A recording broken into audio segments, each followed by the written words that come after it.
The financial world we all grew up with is quietly being replaced by a new system, one with a whole new set of rules. And if you don't know how to play by them, you could find yourself on the outside looking in, cut off from your own money without warning. This isn't some far-off predictions, it's already happening. In the UK, reports using data from Financial Conduct Authority show that bank account closures jumped over 343,000 between 2021 and 2022. That's more than 1,000 accounts shut down every single business day. A huge leap from just a few years before. These people were debunked, not for committing a crime, but often for breaking vague rules they never even knew existed. So, what are these new rules? Why is this accelerating? And more importantly, how do you make sure you're ready for this new world before you become just another statistic? The word you need to get familiar with is debanking. It's when your bank, for its own reasons, decides you're no longer a customer. They can do this without your permission and more often than not without giving you a straight answer why. For years, this was a phantom menace, but it's fast becoming a reality for a growing number of people. Just look at the firestorm around Nigel Farage in the UK. The whole scandal erupted in 2023 when his bank, the elite institution Coutts, tried to kick him out. At first, the bank claimed he didn't have enough money.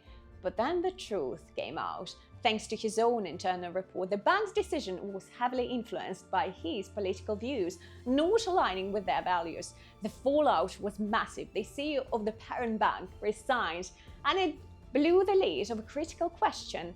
Can your access to your own money now depend on what you believe? But this goes far beyond politics. The main engine driving this trend is a sterile corporate concept called de-risking. Banks are under enormous pressure to fight financial crime, so they become incredibly risk-averse.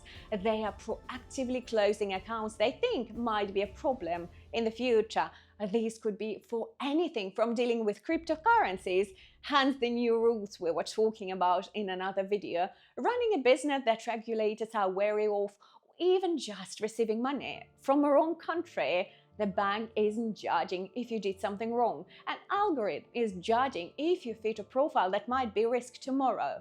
This has led critics, including analysts at the Cato Institute, to label it Operation Choke Point 2.0. They argue it's a new version of an old government playbook where banks were pressured to cut ties with legal but politically unpopular industries. We're seeing a system shift where your financial life can be upended because a compliance officer, or more likely an algorithm, decides you're no longer worth the potential trouble. While the private banking system gets more restrictive, governments are sprinting to build an alternative. Central bank digital currencies, or CBDCs. This isn't a fringe experiment. According to the Atlantic Council, 134 countries, representing 98% of the world's economy, are now exploring a CBDC. This is a coordinated global movement. On the surface, it's pitched as a simple, efficient upgrade to cash.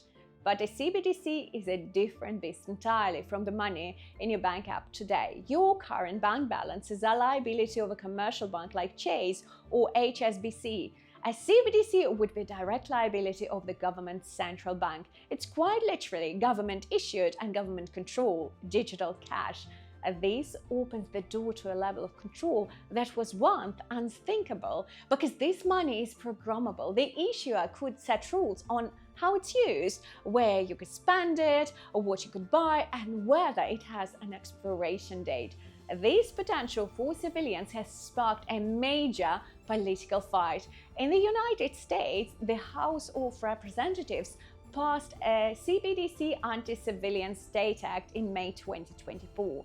This bill is a direct attempt to stop the Federal Reserve from issuing a CBDC to the public without getting a green light from Congress. First, this is the battle for the future of your money being fought right now between those building a new infrastructure of control and those trying to legislate it out of existence. While the CBDC battle rages, a parallel track is moving even faster, regulating privately issued digital dollars, also known as stablecoins. There is no new financial system without a new rulebook, and in Washington, D.C., lawmakers are racing to write it. Several major bills, like the Clarity of Payment Stablecoins Act, have been introduced in Congress. Now, these aren't laws yet, but they give us a crystal clear blueprint of where things are headed. They aim to create the first ever federal framework for who is allowed to issue a regulated digital dollar in the United States. And the guest list is very exclusive. Under these proposals, the only players allowed to issue an official regulated stablecoin would be insured banks or specially licensed financial firms held to the same high standards. The proposed rules are tough. Issuers would have to back every single dollar one-to-one with cash or short-term US government treasuries. They'd face bank-like supervision and strict anti-money laundering checks.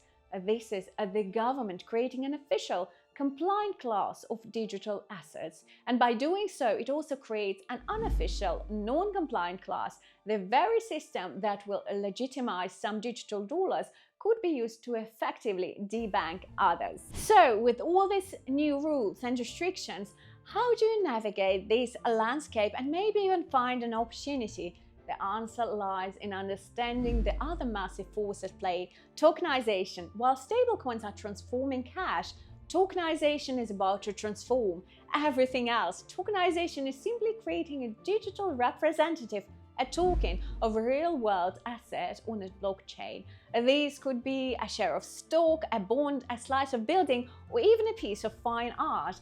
This isn't science fiction, it's finance. Regulators like the SEC are already making their stance clear. Just because you turn a stock into a token doesn't change the fact that it's a stock.